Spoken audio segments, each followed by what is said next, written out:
Why do we need fire? That's the first question we'll answer in the next 5 minutes. You know, one of the elements of God, meanwhile, God is not tangible. But you see, in order for mortals to be able to cognitively understand the person called Elohim, he tries to reveal himself through tangible realities.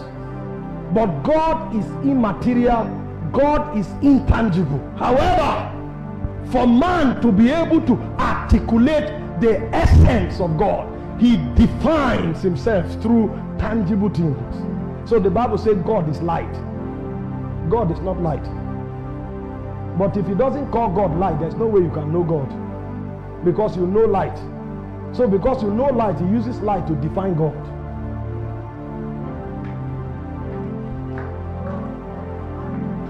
His ways are past finding out, because before light was, he was.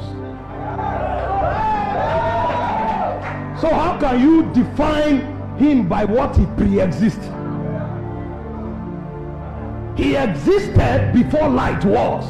So light is insufficient in defining his essence. But in order for you to understand who he is, he uses the characteristics of light to define a deity that cannot be approached. So the Bible said he dwells in light that is unapproachable. And another way God is defined, he said God is a consuming fire. So one of the ways by which Elohim was known in the world that was, not this world, because there was a civilization that existed before this civilization. The civilization that existed before this civilization was a civilization of spirits.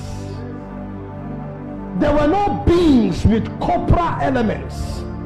The world and the realms were dominated by spirits. The first earth, before it was destroyed, the governor of that earth was Lucifer, the son of the morning. So the way spirits lived was to express different dimensions of God. So there are angels that are made of light. So the way they give witness to God is not by talking, it's by manifesting him. So when you see the God that is light, he is revealed through an angelic quadrant. And then there are other angelic quadrants that reveal God as fire. There are other angelic quadrants that reveal God as sound. So when they show up, you hear volumes of sound that you don't know their origin. The reason is because there is a constant vibration in the bellies of Elohim. So those angels give testimony to the God of sound. There are angels that give testimony to the God of fire. There are angels that give testimony to the God of light. Now, there was one of the princes of Zion that doubles as an angel of fire and as an angel of light. His name was called Lucifer, the son of the morning. But because of his rank in Zion, he decided to violate the government of God. So when God wanted to judge him, you know, the way you judge men is different from the way you judge spirits, because they live in different dimensions and they are made of different elements. So when God wanted to judge Lucifer, Lucifer is the angel of fire. So the Bible said you move to and fro in the midst of the coals of fire. He was of the rank of the seraphims, the burning ones. When God wanted to judge Lucifer, he now told him, you are a creature of fire, but I have superior authority over the elements.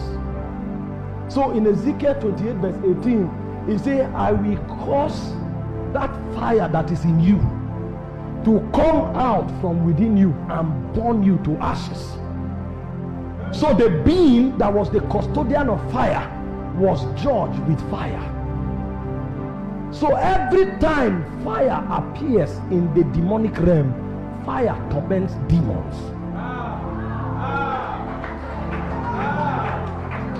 I want to show you why you need fire, so you know it's not about running in church. The way demonic entities were judged was by fire. So only the testimony of fire can remind them of the messianic judgment. So when a being of fire shows up, the first thing he does is that he reminds Lucifer of the realm he fell from, because he was the custodian of the fires of God. And the second thing he does is that he brings to him the judgment of Elohim that is upon him. That's why when a demon meets a man of fire, he begins to beg, because fire brings torment. So without the testimony of fire, your message is story, because the demons don't hear English. Spirit speaks spirit and life. So the first witness a man carries to have authority in the demonic realm is the witness of fire. That's why he said he maketh his angels spirits, but his ministers flames of fire. The reason is because if you can't judge a demon, you cannot bring kingdom to his realm. He will fight, he will rebel, and he will revolt. The only way you can bring the government of God to a territory is if you have the authority to judge the spirits in that territory. And one of the weapons of judging demonic beings is the testimony of fire, because they were judged with fire. You know, the wisdom of God is beyond human comprehension. Pastor, sit down. You want me to lose my message now? You know, this man has stature. If he stands away, because I'm flowing from the spirit. What I'm telling you, I didn't write it anywhere, and I didn't read it anywhere. All those things we were doing, I was not doing impartation, I was ascending, because my message is not in the textbook, it's in heaven.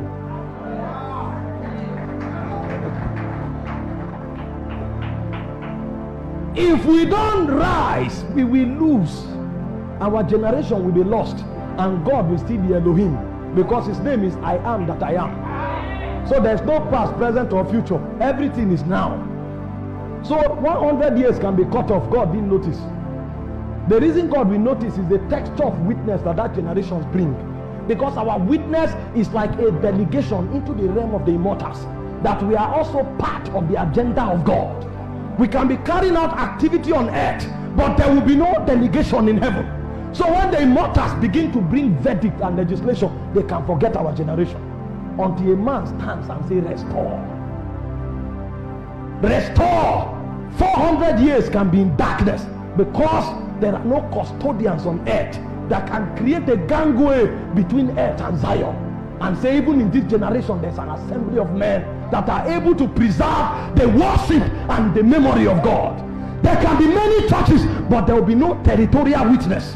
And when the immortals begin to function, they don't function because our number is many. They function because we have a witness in the realm of God. That's why I say you have come to Mount Zion, the city of the living God. He's talking to you about a council of heaven, where God sits as king. He said there is the spirit of the just men made perfect, those who have departed from this realm.